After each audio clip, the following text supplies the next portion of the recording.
The Birds of Blackthorn Hollow. Blackthorn Hollow was the kind of village where little ever changed. Seasons shifted, crops grew, bells tolled at the chapel, and that was the rhythm of life. But one autumn morning, the villagers woke to find a murder of black birds perched on every rooftop, fence, and tree. They were not crows or ravens, though they resembled them. Their feathers gleamed with an odd green shimmer, and their eyes seemed too intelligent, watchful, almost human. The villagers whispered they had never seen these birds before. At first, no one dared disturb them. The birds made no sound, not even a caw, just sat in silent ranks, staring.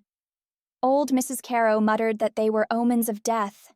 The priest insisted they were just birds. But when the baker's son tried to shoo one away with a stick, it didn't fly off. It vanished. One blink, and the creature dissolved into thin air. That night, the birds were gone. But in the morning, they returned, doubled in number.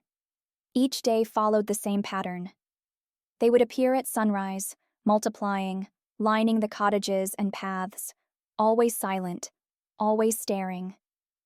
People grew restless. Children stopped playing outside.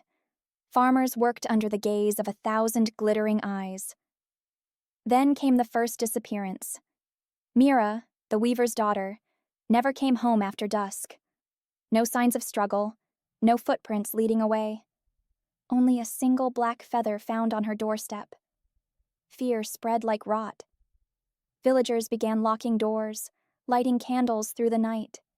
Still, more vanished. The miller, 2 shepherds, a child barely 5 years old. Always, a feather was left behind. It was the schoolteacher, Elias, who noticed something no one else had. The feathers were not from the birds themselves. They were brittle, powdery, and when burned, released a sickly sweet smoke.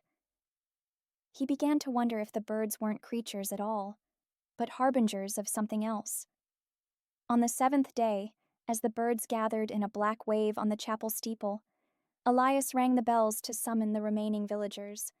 But when he pulled the ropes, no sound came. The clappers were gone. In their place hung black feathers. That was the moment the villagers understood. The birds weren't watching. They were counting, and the village of Blackthorn Hollow was running out of time.